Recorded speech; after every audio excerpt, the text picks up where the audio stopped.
hashtags or, like little Twitter birds or something all over the place. Oh, don't do the Twitter birds. That won't age well. No, I mean, not anymore. We're not such a big fan of Twitter these days.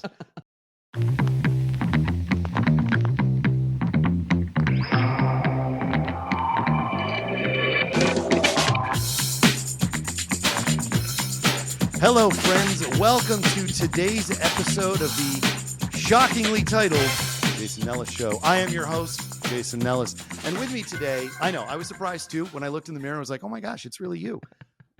Today, I am joined by Ken Bolido. And if you don't know Ken, if you don't watch Denki, if you haven't seen him on Austin Evans' channel, you're hiding under a rock. You're a terrible person, and you should call Ken up directly and apologize. Oh, Ken I don't know about a terrible person, though. Well, okay. I mean, it's solid. You're a solid 4 out of 10, at least on the bad scale. Ken is, you're not disagreeing. Ken is a master videographer. He is a master editor. He's got a ton of knowledge about everything Japan, everything video games, and frankly, has a cooler studio setup than I do. So I'm just going to spend most of this just being insanely jealous of the Denki studio in which he is shooting. Ken, lovely to see you, man. How are you? Thanks for having me. No, it's I'm doing well. I hope you're doing well as well. This is a neat little setup. I mean, I know you Thanks. I don't know if you've dabbled behind the scenes of what you do here, but like it's pretty cool. Just the setup you got to record all this stuff. It seems like pretty like low-key, actually simple, but like in the best way possible. I feel like I'm always having to like record on my end or like do some crazy setup, but this is just like, man, I think we did some pre-talk for like 5 minutes and we're good to go. This is not the production I'm used to, but like it'll look great regardless, which is even the best part, right? I mean, that is the thing that I love about it. I mean, quick shout out to Riverside, which is the platform on which we record. They do a really good job of making it seamless. They make it effortless. I know in your experience, I've done this too, where you have to have people record locally and you're trying to match the audio to some crappy Zoom or Skype call. And, there's FaceTime and somebody's vertical and it's crappy, terrible stuff. This is simple. It's straightforward and it's seamless. I mean, it really is like it's worth every penny. I love it. And I mean, I'm sure you have like varying setups, between all of your guests, right? So just having it be one, consistent thing that they could just go in and record in like the worst case scenario, or if they want to have a good setup, they can figure that out on their end too. Like that's the best case, really. Well, and as somebody who's something of an expert in doing these various technically challenging production setups, I mean, your sign off is not small potatoes. Oh, thank you. Yeah, of course. Let's start off by, let's do the thing that everybody wants to know, which is like, how did you end up in the Overclock media space? If memory serves correctly, you were the first person that Austin hired when he stopped recording and editing all by himself, and you actually came in to help him start shooting and sort of conceptualizing videos. Is that right? That is correct. Yeah. So basically, there's a long version and there's the like not short but like concise version. I don't know which one you want. We'll go for the second. I mean, the long one's good, but I mean, it's okay if we skip some of the less pertinent details if that's important or not. So the long story short is like I graduated out of RIT, much like you interviewed my colleague Matt at Overclock Media as well from the This Is channel, also from the Austin Evans channel too. And funny enough, he was actually my professor, which is which is a nice turn of events. But yeah, so I graduated from RIT in 2016, and I had already been acquainted with YouTubers in the tech space because I was already making my own stuff. And through some Twitter DMs, I got acquainted with a good old Jonathan Morrison, very known person in the space, makes some of the best tech videos around. And kids, this is an important lesson. Slide into people's DMs and you might succeed in life. Just saying. Yeah, which like people will, have politics about Twitter, but for me, Twitter has always been like kind of the thing that, it's my way to keep in touch professionally with people. It's also like a bit of an outlet. Like it's a mix of a bunch of things, but most importantly, it got me my job, which I definitely do not take for granted. But so I basically got reacquainted through Twitter with Jonathan Morrison, who was looking to hire someone. And he's like, hey, is anyone in the Southern California area looking for a job? I'm looking for a videographer. and I wasn't quite moved yet. RIT is in Western New York. I had actually flown over to try out for the position. He actually flew me out, which was a very interesting thing, because that really showed me that he was interested in actually, you know, considering me for the position. And Austin Evans at the time was working out of the same office as Morrison, and um, through some bit of chatting and chemistry checks, I think John decided, like, oh wait, like I think this chemistry works better if you just work for Austin. So then it kind of shifted the tryout from like whatever John wanted to, hey, help out Austin, help him with this video. And I did a lot of due diligence. I went beyond the Call of Duty, shot videos for him, did B-roll, cleaned up the set, like even though he didn't ask me to. And through that, I basically got a very good job offer pretty much before I graduated college, which for a film student is pretty I'll take It's it, huge. right? Yeah, it's unheard of. Yeah, instead of busting tables or like busting my ass, can I say ass? Busting my ass I off. curse on here regularly. It's fine. Yeah. Instead of busting my ass on freelancing, which I didn't really have that much confidence in, I was like, I'll take the full-time gig. Why not? And I love the space. I can do what I want, and I guess it's like have my cake and eat it too, I guess, in some way. It's like I don't have to stress over a traditional Hollywood thing trying to get into YouTube. It was just YouTube. And it was in tech, which is a space that I loved. So kind of worked out. And we've been, working together for the past, oh my God, 2016 to now, was that almost 7 years? Yeah, man. Don't feel like it. Yeah. Yeah. Yeah, that But, whole time thing yeah. is a real bummer. I don't know what to tell you. Sorry. I mean, look, like 3 of those years flew by quickly for reasons. But no, but that's the thing. I'm like, in all seriousness, it's one of those situations where it's, what does that saying go? It's like, if you enjoy what you do, it doesn't feel like you worked a day in your life, or something like that. That's 100% what this is. I enjoy what I do. I've always have, and the company has built an environment that kind of fosters that creativity, and that's all I could ever ask for. It's my only job, to be fair. It's been my only job, but at the same time, like, I wouldn't really have it any other way. Well, and I would sort of also call out that you might be underselling a little bit your impact on that culture, given that you were essentially employee number 2 after Austin. So when I met you all in 2017, it was the two of you. You had Jimmy and somebody else, if I remember correctly, who was maybe part-time. And now I think there's 10 people at the company, 11, something like that. Oh my God, yeah. So I think it is 11. Yeah, right. somewhere in that So range, yeah. one thing to call out here, though, is that you've had impact on how that's grown, and you really helped sort of mold that from the beginning, which isn't small, right? I mean, in a lot of startups, as an example, the people who are early are often sort of setting the tone for culture, and they're writing it down. And in big corporate companies, that usually involves a giant piece of paper nailed to a wall that nobody ever bothers to read. For you guys, it strikes me that your culture is embodied in all the videos that you've created, in the ways that you set up the studio. Tell me a little bit about the evolution of the Austin studio. You have recently moved into your own space, but as you said, you were originally renting. Looking at a classic Austin video, you see that shot of what I now know to be a kitchen in the back of an office. Yes, Which we're going it to talk was about that in a pretty much second. an apartment loft, which is insane to think about now, like looking at where we're at currently in our, own building with studios in it and office space.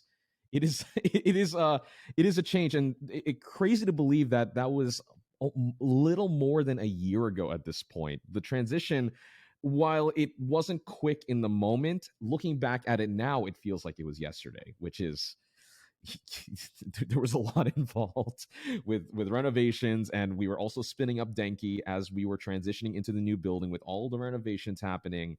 The change in culture has definitely been interesting, because I think when it was me and Austin starting out, it was about as relaxed as it could be. Not relaxed in the sense of the workload, but in the sense of just the vibe.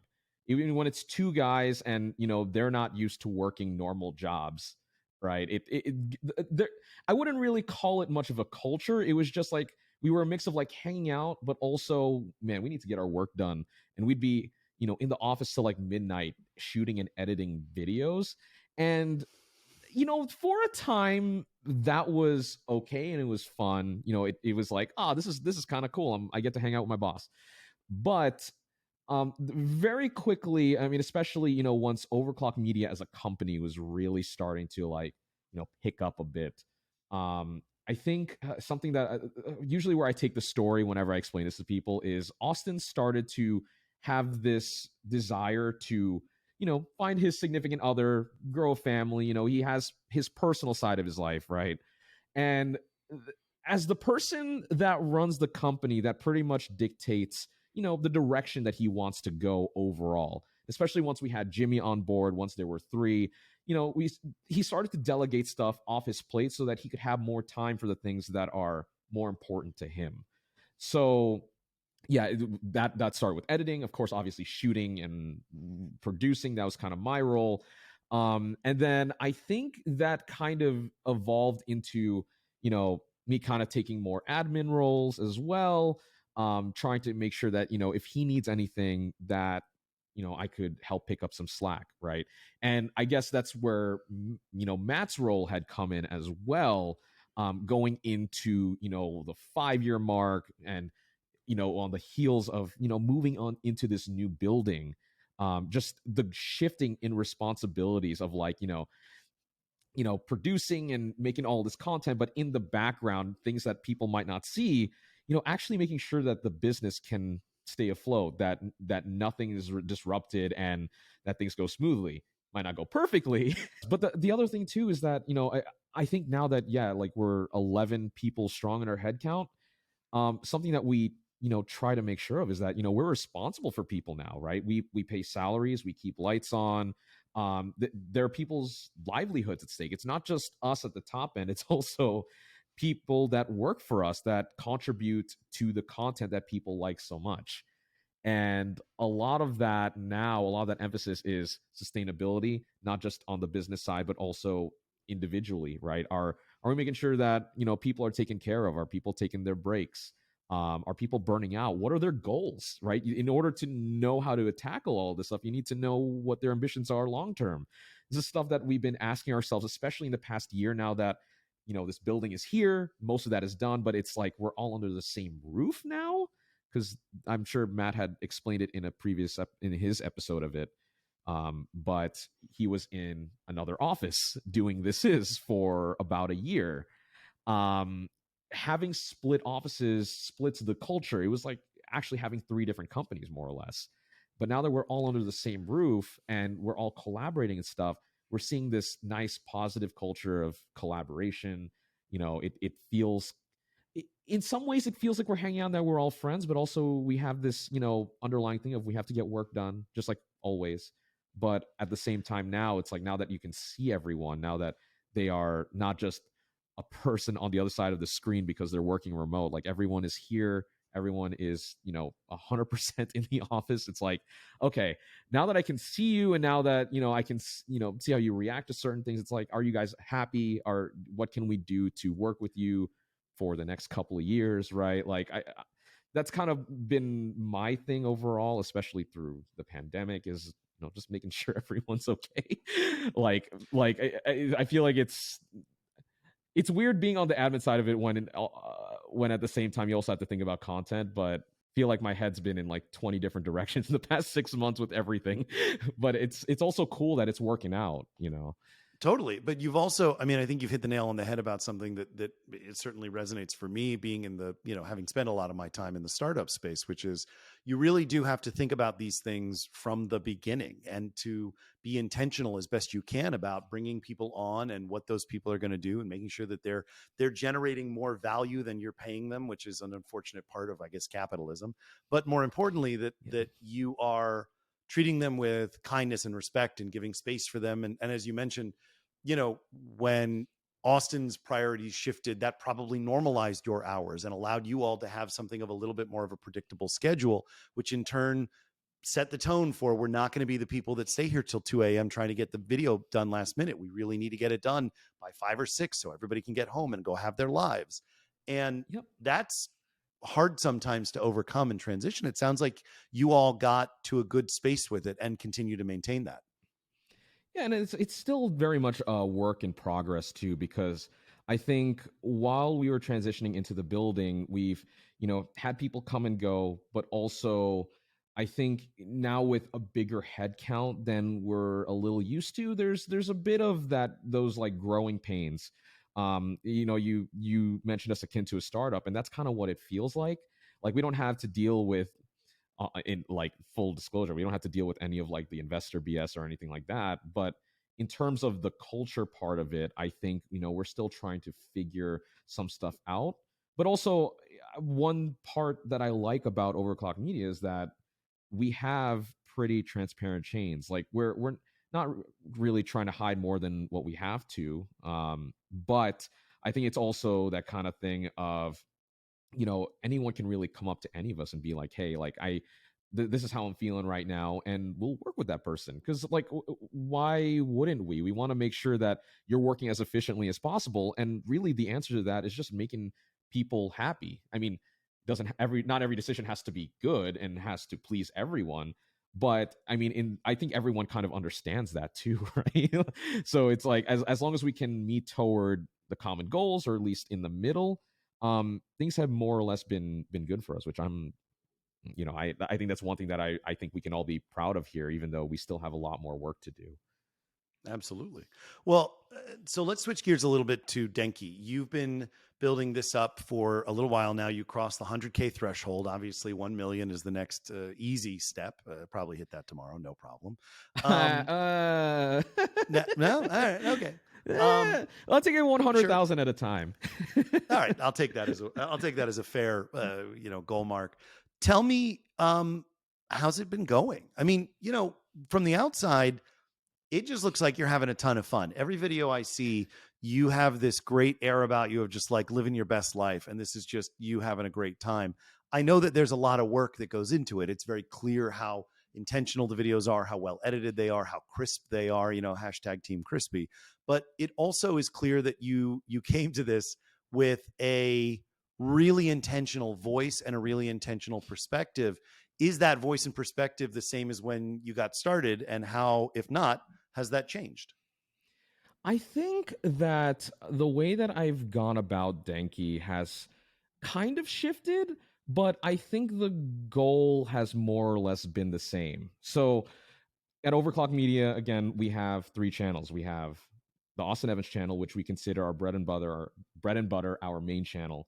We have This Is, which is obviously, the sister channel, but like a really awesome, fun channel that's a little more entertainment slash podcasty that core audience will like, but also there's a lot of hijinks that go on that I think a general audience can resonate with. And basically, for the third channel, Denki, the whole mindset here is that for the people that might not, you know, for the people that miss the core tech videos out of This Is, and especially the Austin Evans main channel, who leans, more tech entertainment. Not to say that the main channel doesn't do, deep dives, but it doesn't happen as often as it used to. Denki is more of an enthusiast channel that I think that the deeper Austin fan base, for the content that they're missing, that's what it's trying to serve. Core tech videos. So things like product reviews, things like I haven't done tutorials, but that's probably in the works at some point. Explainer videos, tech lifestyle as well. It's been something that I've always wanted to do. After watching a lot of interesting creators in the space, there are some new ones like Andres Vidoza. Then there are like some classic ones, again, like TLD Today. Like all of these people I've been watching, for handfuls of years. I'm like, you know what? I think it's my turn to kind of give it a shot.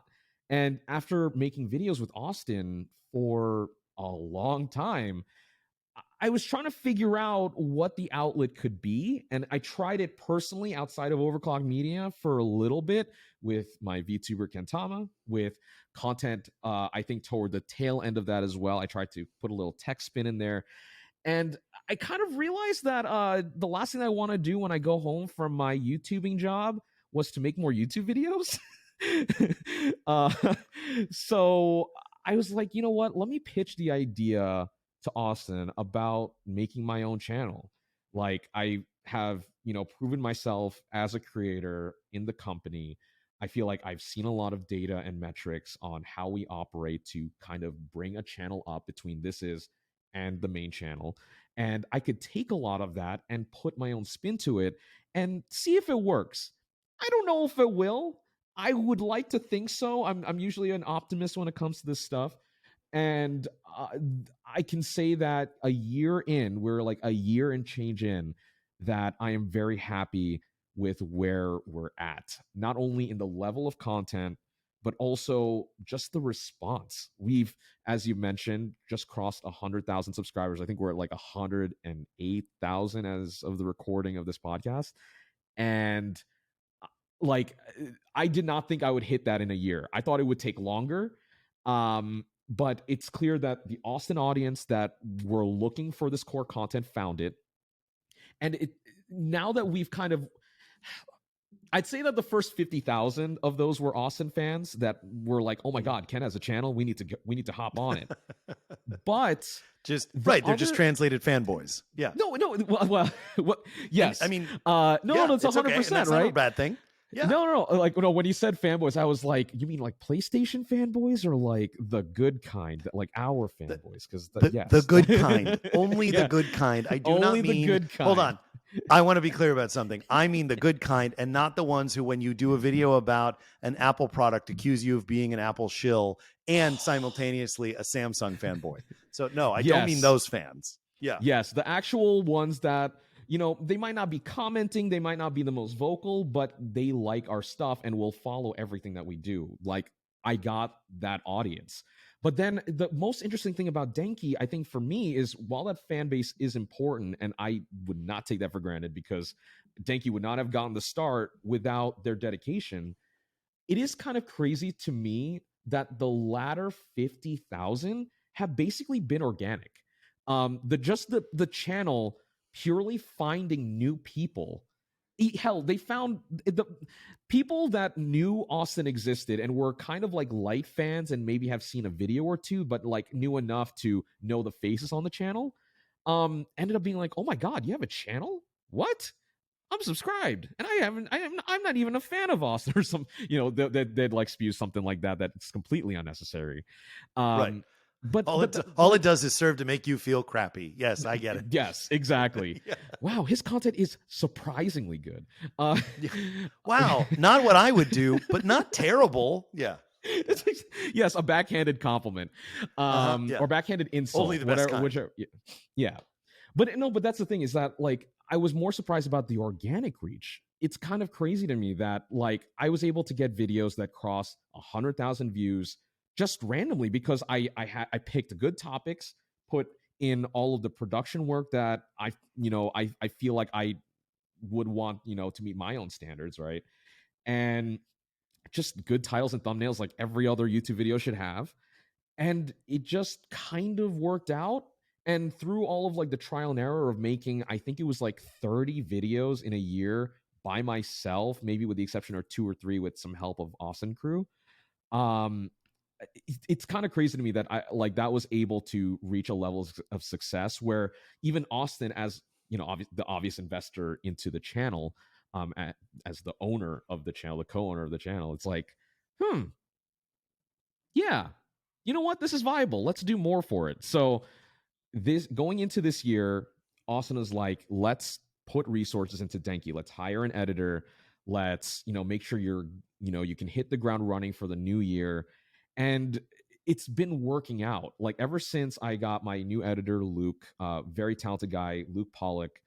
He's made his own. Yeah, no, he's a great dude. Like stand-up guy, very talented, great at editing, especially great at shooting. He loves to edit and shoot, which is the best possible combo I could have on Denki, because I don't got the budget for 2 people. I need to pay for me and him, and we're gonna be in the red for a little bit.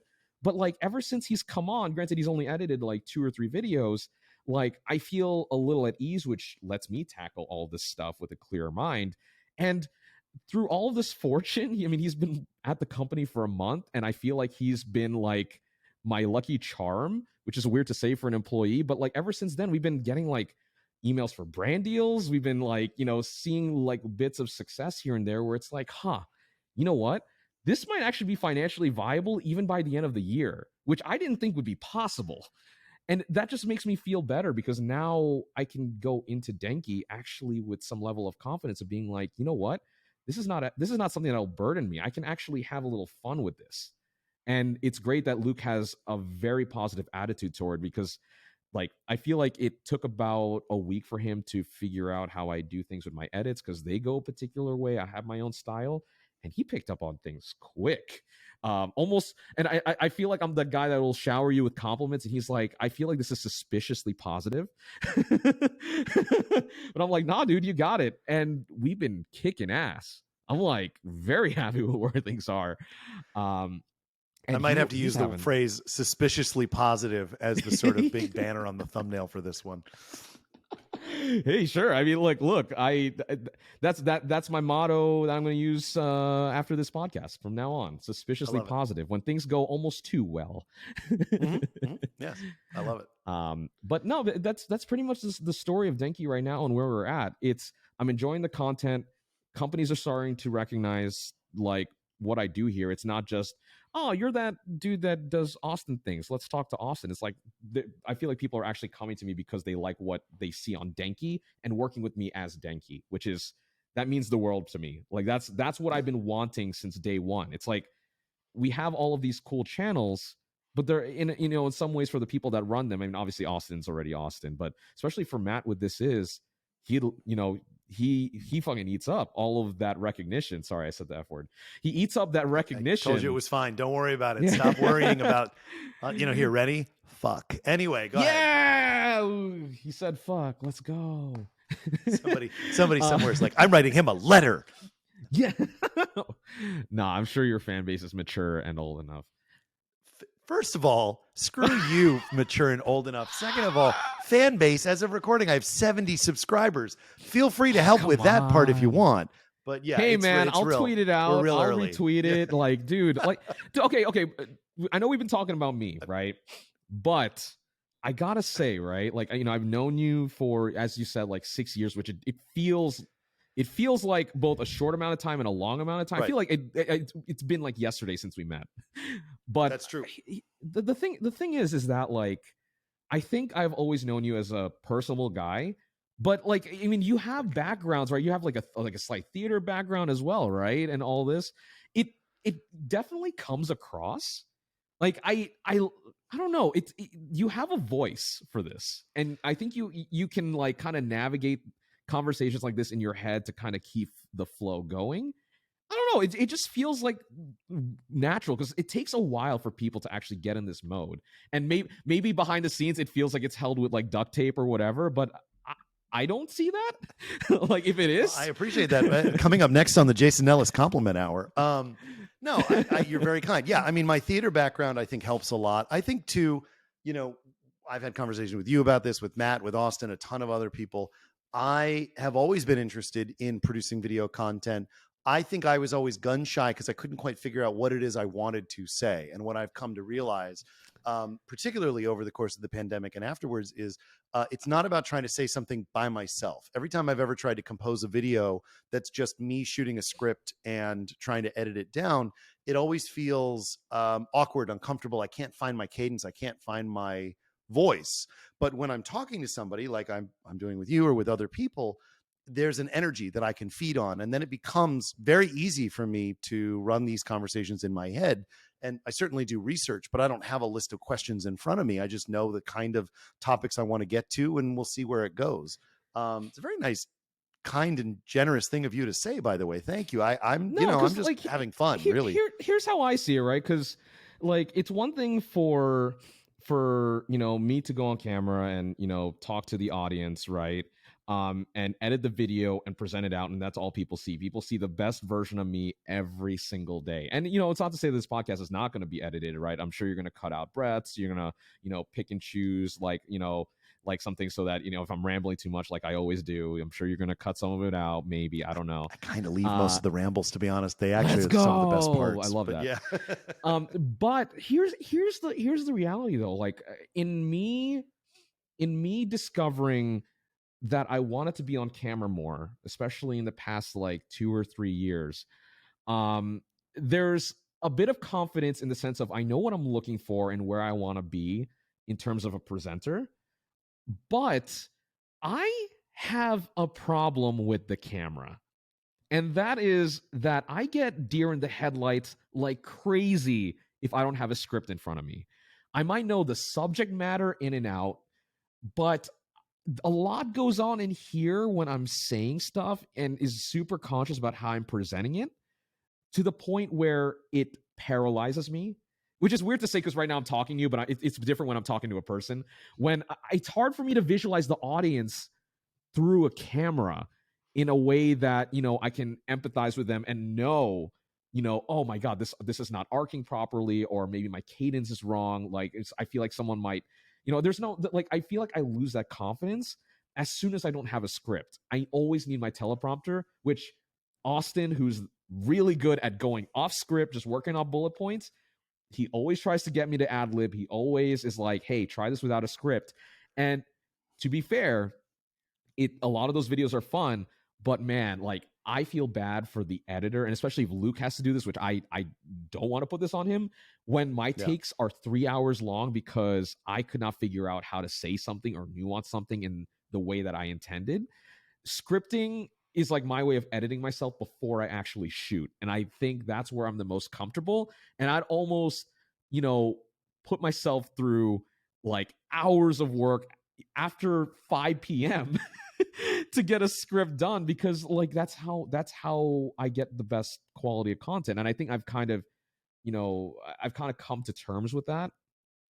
It took a while to do that because I was like, I'm going to experiment a little bit, but at the end of the day, I think that's how I really get the best stuff. And then I think Austin's just been pretty good because he's been producing the Denki content like behind the scenes as well, like literally sitting next to camera, just watching to see like what I'm talking about and if he can get some natural cadence out of me or some like ad lib stuff on the side. He'll literally yell at me like how I used to yell at him every day from behind the camera, and he'll get me to say stuff. And it's like, what, that's the nice balance, I think, because I love, I feel like I can have like some crude humor randomly sometimes just because it comes up in my head and it feels natural.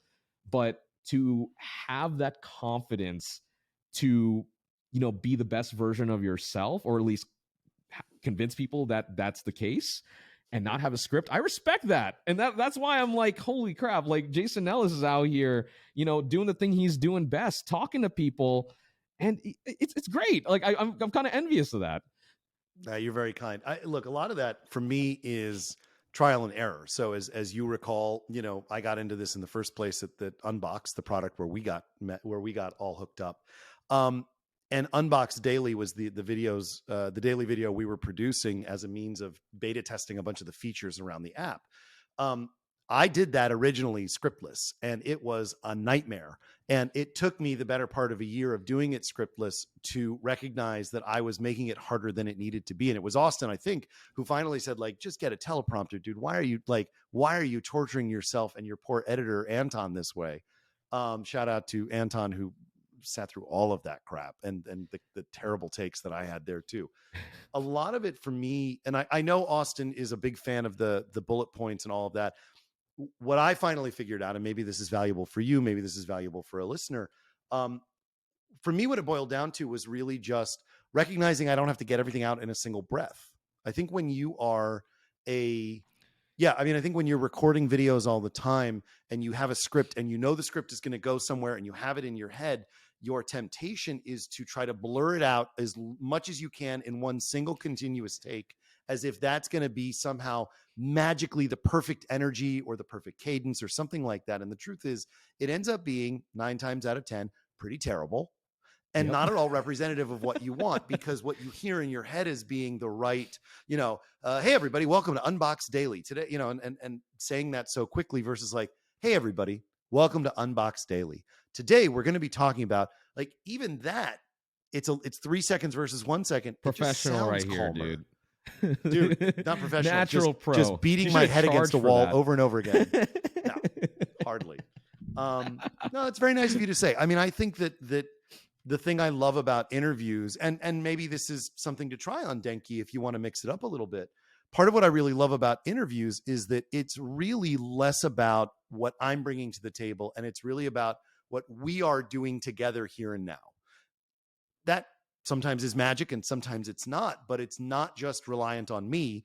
And if I'm here in service of the conversation, and by extension of that in you, and making sure you look good, I can't go wrong, because it's not about me, it's about you. And if you're generous enough to do the same thing back to me, well, now we're just lifting each other up and everything should work out.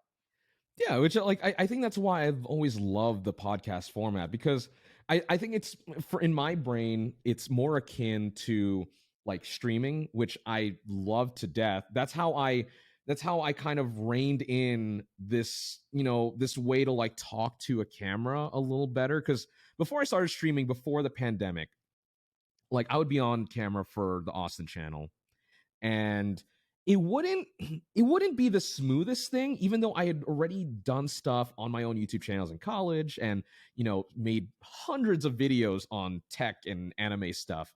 And it was that thing of like, I definitely was more confident than some of the other people in the office, but it was also like I still had my struggles with it for having done it so much. And I think once I started streaming, I kind of realized like, oh, you know what? I'm not that far off, but through the practice of doing it every other day, I think I stream like 3 times a week or whatever for like a year straight. That's when I realized, one, that I really wanted to do this, that it was something that I wanted to personally tackle for myself, just as a goal. But also that just picking up on the skills of it, like as you mentioned, the trial and error, like things that I noticed that I did poorly. Like I know a lot of people on Twitch streams, they have their camera off to the side, and they'll do whatever's on screen here, but making a conscious effort to actually talk to the camera, because that is the proxy. This thing in front of me on the tripod is the proxy for the audience, right? They are the audience. Wrapping that, or getting that, like in my head, and fully understanding that was a hard thing to do. And it still doesn't, I still don't get it 100%. Like I don't know if that's how people really do it naturally, but I feel like I've seen a lot of people kind of talk about it like that. But for me, it's I think that trial and error really, really helped, solidify that. Yeah, I think I'm not that far off, but just picking up things along the way, watching myself stream, like watching the VODs and stuff also kind of helped. Kind of figured out, yeah, like I get tired of watching myself, so what can I do to make this better? There is nothing worse. I truly believe this. When you first start putting yourself on camera, and I've heard this from actors who are doing self-tapes. I've heard this from people who are up and coming, YouTube influencers, even folks that are, doing this on TikTok. There's nothing worse than editing your own voice and face. There is nothing worse than having to stare at yourself and be the most self-critical person in the room while being like, you sound stupid. You sound terrible. What's wrong with you? Yeah, and it's not true. Here's the thing though, like it's going to sound a little bit like selfish and narcissistic, but once you can start enjoying it, once you start having fun watching yourself, and and the content being that good where you don't get that reflex anymore, that's when it starts to feel, that confidence really starts oozing, right? Like you feel like you've really got it, and now you can really start tackling the creative things that you really want to do. But do you say, is it reflex or reflux? Let's be honest, because sometimes I'm watching myself and I'm just like, oh God. Yeah. But that's the thing, is that I kind of mentioned this to some students that stopped by the office, because Matt had an old colleague at RIT that now works at Ball State. So we had a bunch of those students come over, and they They just toured around the facility, asked us a bunch of questions about what we do and about YouTube and whatnot. And it was the answer was for a different context, but something that I'm now preaching because I really had come to terms with this mentality of it is finding the art in everything that you do is very important, because I think ultimately the world has compromise everywhere to go round, right? You have to make tough decisions at every step of the way, or at least what's the phrase, kill your babies in order to you make the thing go forward or whatever.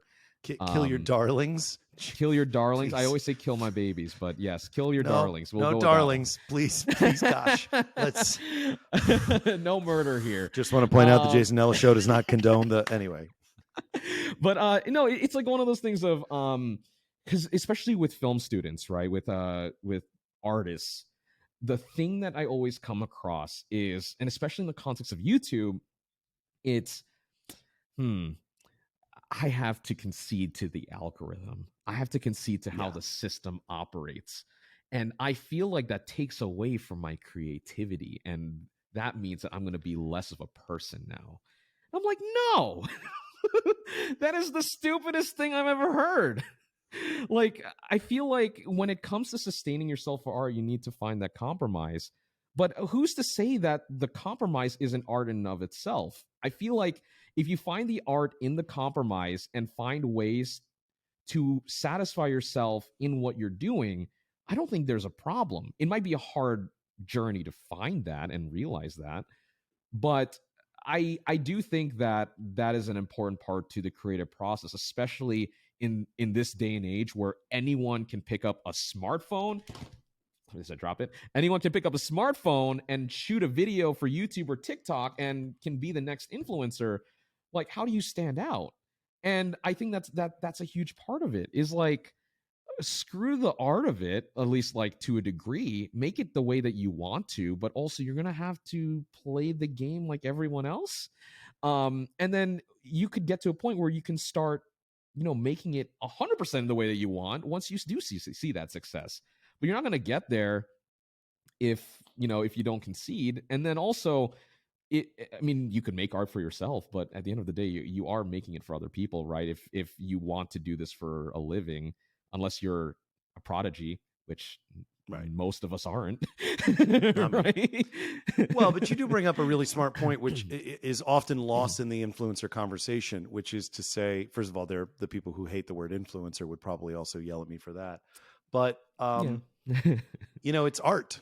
It is art. It's meant to be a creative output, a creative expression, something that's coming from, a part of somebody that, or flowing through, depending on how you feel about it, that is more than just staring at a camera and sort of speaking your mind. It's an expression of something that should be more than the sum of its work. And even if it's a review, even if it's an explainer video about a new Qualcomm microchip or whatever, that it's, if you treat it like it's art, and you treat it like it's creative expression, and you treat it like it's something that's, genuine and loved in that way, you're probably going to be better off. And even if you're compromising that a little bit to fit the algorithm, you're probably going to be happier.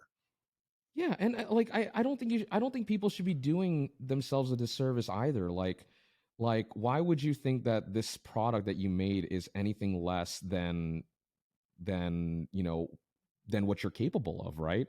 Like, if the challenge really is that you lose the art in something, whatever that might be, aesthetics, writing, presentation, integrity, whatever that might be, I think that's part of the challenge, right? Is like, how do you make it so it meets your threshold? And if you find that that's a struggle and that's not sustainable, maybe the answer is, at that point, you don't have to give it up entirely, but maybe it is like a 70% through of like whatever you are capable of to get it done, 30% to make your world go round, and then put that 30% that you lost into the next 70% that you need to make for the next thing of content, right? Like, it's about, I guess, managing your expectations and managing your I can't think of the word, uh, managing your motivation. There we go. That's the word I was looking There for. we Managing your go. motivation. Yeah, Yeah. got it. I was gonna get it at some point. I'll cut that Managing middle your part out. motivation for this stuff. Yeah. No, you can leave that in. Just leave me being an idiot. Poor Single the poor brain cell. podcast listeners are going to be like, you left a 9-second pause there. Okay, save them. Well, save look them. Yeah, exactly.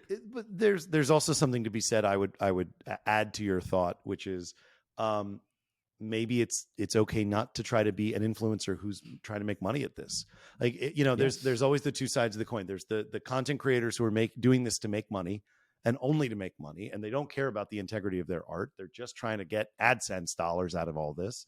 And the people who feel really strongly about their art and don't want to compromise to match an algorithm because it doesn't speak to them. And, for those latter folks, I would say, great. You may not get a lot of subscribers. Totally fine. But Yeah, be like true to yourself. I feel like I come in from a biased standpoint because like I do this for my livelihood, right? But I think that it is absolutely important to know what your goals are going into this stuff, regardless of where you are, because you don't want to waste your time too, right? I think maybe there is a little bit of discovery there, so it's not a whole waste. Maybe that's a little harsh to say, but it's one of those things of, if you are making it for yourself, because you just want an outlet, and that's totally fine too. I think it's just being smart about the expectations, because I think that there are people that absolutely confuse the two and will start blaming the wrong things. They'll start blaming the system for something that was inherently their fault because they got their expectations wrong. And that's the thing that I don't want to confuse, because I really do think that in this day and age of algorithms, especially on YouTube and TikTok, these systems are smarter than any of us. Almost too smart, scarily smart. That may be true. It is. I know how to train it a little bit. Like if it shows me like 2 videos of something that I don't want, I just watch more of the things that I do want, and it just knows.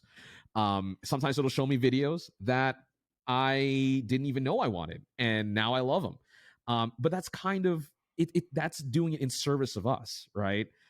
But on the creator side, it's easy to blame because sometimes it doesn't service your video out to people that you want to hit. But a lot of the times when people blame the system, it's because they aren't working to the system that is trying to help them.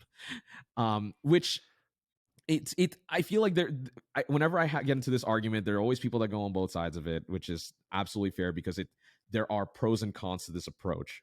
But I think that there is absolutely an audience for my videos, and especially in the context of Denki, that I knew was out there, and I wanted to hit those people. And I wasn't going to hit it just by, making the most middle content. I wasn't going to make it not caring about my title and thumbnail, but giving 100% to the video. I need to make those unfortunately clickbait titles and thumbnails occasionally to make that work.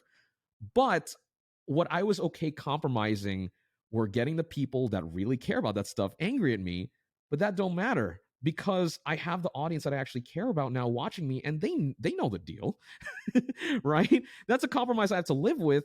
But if I'm growing my audience, I'm trusting in the system to feed that stuff out. And that really is a lot of this thing, is trusting the system. Yes, you can get into the whole argument of, oh, we're gonna trust the machine now, but it's at least for me, it's a job. If I wasn't doing this as a job, I wouldn't be blaming the system.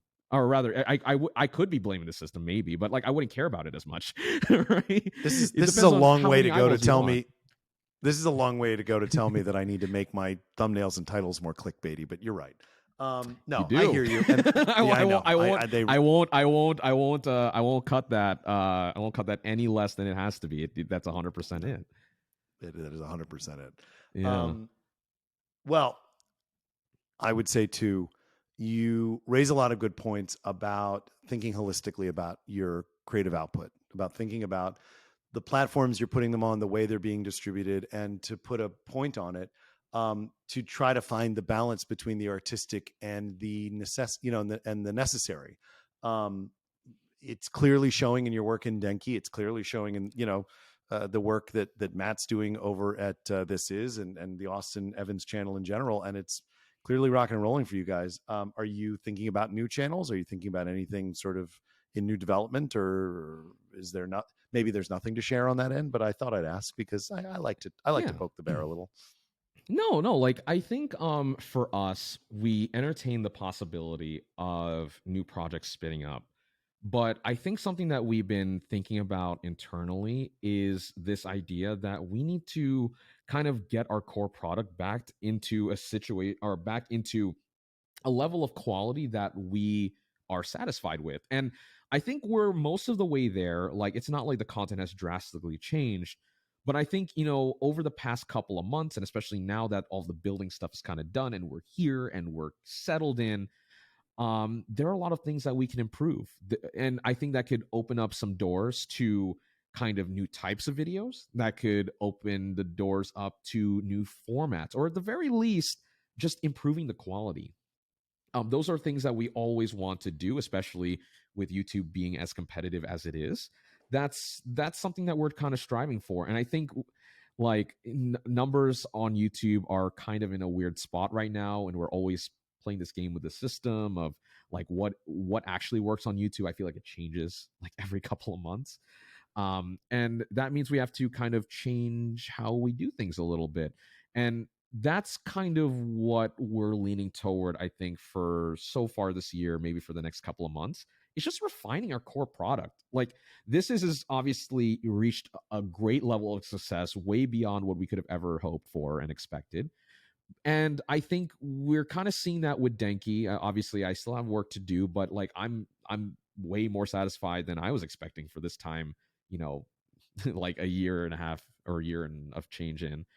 And now it's the kind of the main channel's turn. We've learned a lot from This Is and Denki to kind of inform some of those decisions. And I think there are also some things that we can do to make sure that Austin's happy with the content. I mean, numbers always make him happy. He's the boss. So how can we get more of an audience there watching him? And I think with the landscape always changing, there are ways that we can just optimize. And so that's what we're trying to do right now is just fix our core product a little more. And then I think through that, once we're in a comfortable spot, I think we have the bandwidth to spin up a few channels. I mean, we might have to hire more people, but we have certainly the space for it now with this new building.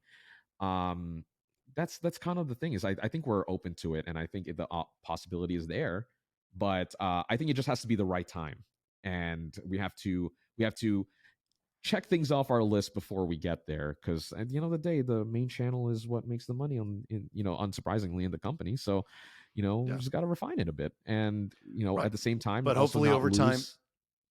Go Oh ahead. yeah. Oh, hopefully over time. Yeah. And at the same time, while doing all of this, not lose the balance that we've always had of having fun with the videos, and also them, having good quality, being professional enough, and enough. I emphasis on enough. And again, like, and we just have to be happy with it, and we don't want to stress ourselves out too much too, because at the end of the day, like, that you see that in the videos whenever we're stressed and aren't 100%. So it's a lot to think about, but yeah, I think we're definitely in the future at some point thinking about spinning some new stuff up. Well, if you need an over the hill podcast interviewer, you know where to find me. Again, it's like, okay, I gotta go. Hey man, All right. I'll drop your name in the hat, man. Please don't. Please don't. The last thing I need is Austin to be like, "What the hell is this doing here?" All Ken, right. you promised what now? What did you tell him? All right. This is the new segment that we've been trying out called Ask Me Anything. Ken, I'm an open book. As we talked earlier, anything you want to ask, truly, literally anything you want to ask me. Let's turn the table. I am ready to receive whatever questions you have for me. Okay. So, do you have any dreams that didn't pan out that you wish would? Well, It's a very I loaded question. always wanted but... to be a ballerina. No. Oh, I was gonna say that would actually be kind of dope. Like, that would be dope. I first of all, I have no dancing ability. No, my somewhere my parents are laughing. They're like, ballerina, a kid couldn't even dance his way off a bar mitzvah floor. Did I have any dreams that didn't pan out? Well, I mean, like we talked about before, I was a theater major. I moved to LA thinking I was going to be an actor. I don't know that I'm sad that didn't work out though. I think my life is much more Do you think it's interesting. better? Do you think it's better that you haven't gone that route? I will say this. I know a lot of friends who gave their lives to acting, who you've seen on TV shows and films. I mean, friends of mine that I went to college with, friends I went to high school with, who are actors, um, and their lives are 100% about their craft, and I respect the hell out of their dedication and the work that they do. The moment I knew it wasn't going to work out for me is when I got to LA and went to my first auditions and realized everybody else wanted it more than me. So I don't, yeah, I don't feel bad about that. Yeah. Yeah. I No, think, I hear that. I mean, that was me. That was me in film school, and like all sure. the ambition to make it in Hollywood. I mean, not too dissimilar to you, is like I kind of realized like there are so many other people in this industry that want to work, the traditional film route, the traditional TV route, and have that be their life, and they can absolutely make it. There were a lot of talented people over at school, but that wasn't my grind. I kind of came to terms with what I knew I was good at and tried to find my way through to make that work, which obviously not everyone can see that fortune. I can't really give advice to that because my circumstances are very specific, but I can absolutely relate to that. That oh man. Totally. There's Well, there's nothing. Yeah. Oh yeah, go for it.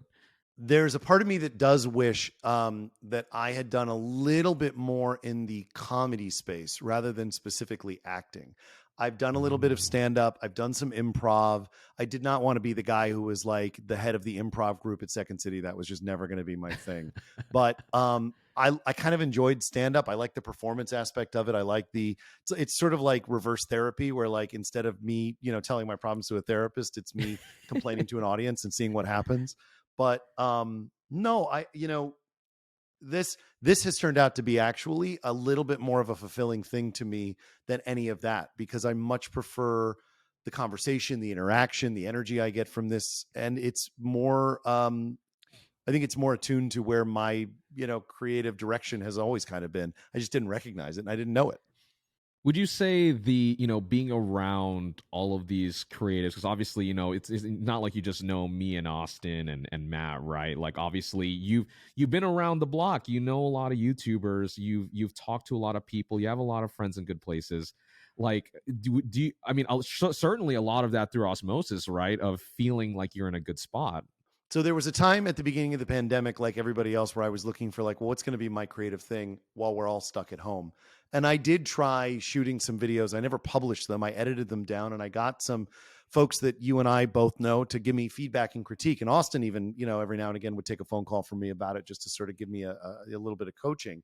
Um, and I never, like I said earlier, I just never quite found the version of that that felt satisfactory. I think if I was going to go down that road, and I do think there are things I could speak to, I need help. I need somebody to work with. I think, like you found with Austin and with the larger growth of Overclock, it's so much easier when you have somebody to collaborate with and to think these things through. I was never a solitary writer. I was never somebody that you could lock in a room and just let them get their work done and they're going to come out with, Hamlet Part 2, Electric Boogaloo or something like that. I always needed to be in a collaborative space.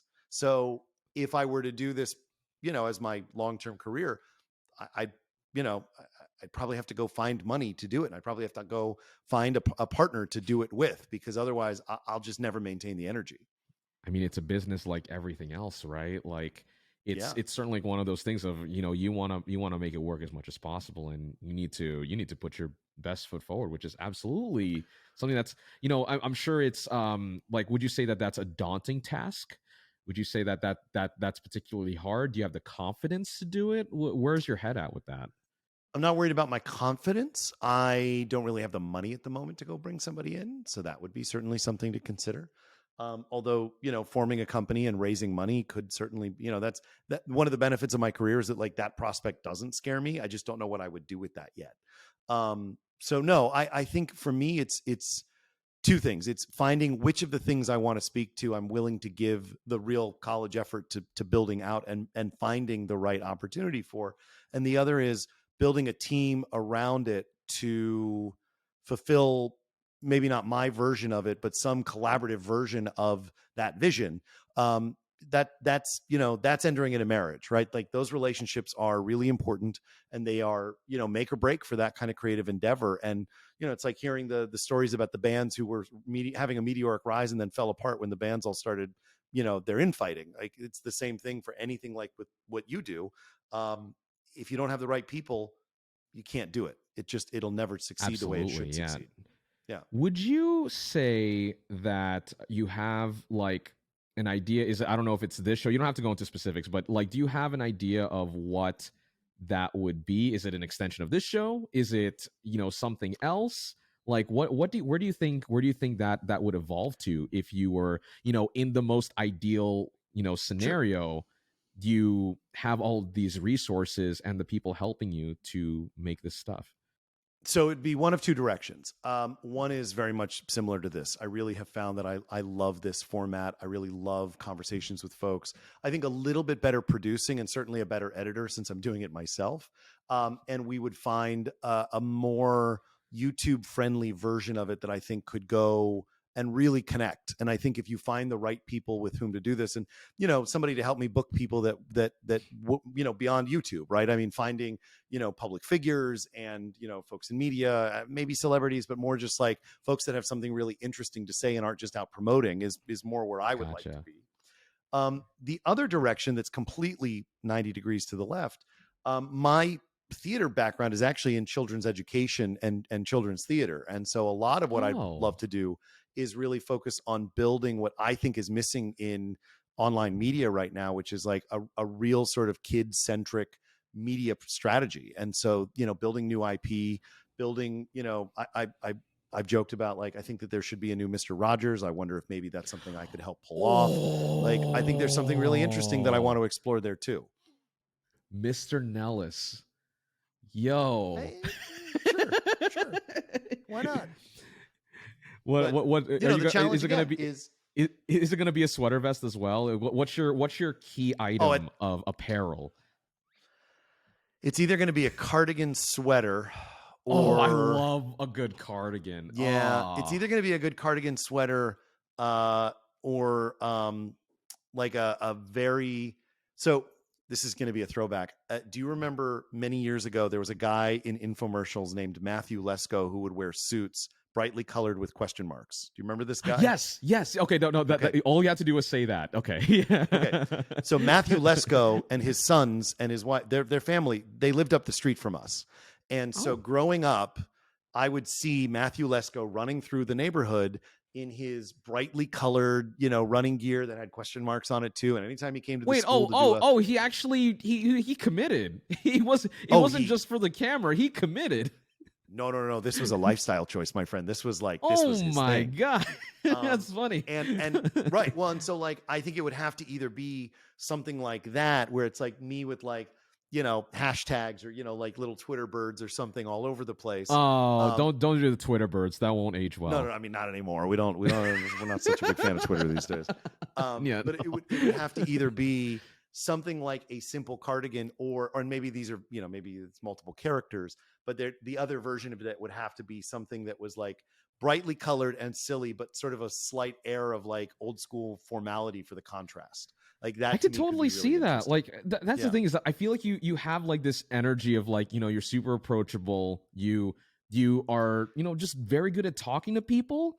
So like kind of emphasizing that, right? Like, I feel like not many people have the confidence and like the charisma to just walk up to people and start talking.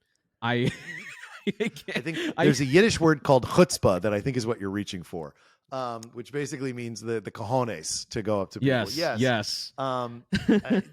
My mother loves to tell a story of I was 4 or 5 years old. We're at the grocery store, and in most grocery stores, right, all the aisles you check out on feed to one main aisle that everybody walks down to leave the grocery store. And at 5 years old, when my mother was in line paying for, whatever, milk and bread and whatever, I was waiting at the end at the place everybody had to walk past to get out of there, just shaking people's hands going, "Hi, I'm Jason Nellis. What's your name?" And just like I was running for office. It was the silliest thing. Oh my God. Walmart pays people for that. They should have paid you as 5-year-old Jason Nellis. if I'd have known that was going to be a thing, my entry level job out of high school, I would have been a greeter. But it didn't work out. It's maybe okay. that's a content idea. And I always hate like the wild off pitches, but imagine if it's just like you walk up to people for the Jason Nellis show and just start talking to them. Meet I'd some have to be prepared for at characters. least 1 or 2 mace attacks in my face. Okay, Like, yeah, I think maybe. pepper spray. Like, hey, I'm Jason Have to Nellis. be a little careful. Yeah. Fine. Oh gosh. Fine. Anyway. Cool, man. Well, this has been a treat. Those were lovely questions. Thank you so much. Before we go, is there anything you want to promote, shout out, drive people to where to find you? What's the anything you want to promote? You got your 30 seconds. Let's hear it. Oh yeah, no. I mean, like as we had mentioned a few times across the episode, just my channel, really, youtube.com/@DNKI Denki, and that's where you can find me. I make content at least once a week, at least at our best, hopefully 2 times a week soon. And just trying to make the best content that I can, especially on the tech side, and just trying to kill the game. That's the most corny thing I've ever said in my life. But that's what I'm trying to do. I love it. No, and thanks Ken, for having you me too. Oh man, it's been my pleasure. Thanks so much. We really, there's a team here. I really appreciate it. Come back anytime. You let me know when you want to come back. We'll just make it happen. I love chatting, man. I love to chat, so I appreciate it. Well, thanks everybody who's listening and watching. If you like what you saw and you want to see more, like, subscribe, share, all the things that everybody asks you to do once hopefully the payoff is hit. In the meantime, I've been your host, Jason. We'll see you for the next one. Thanks, everybody. See ya.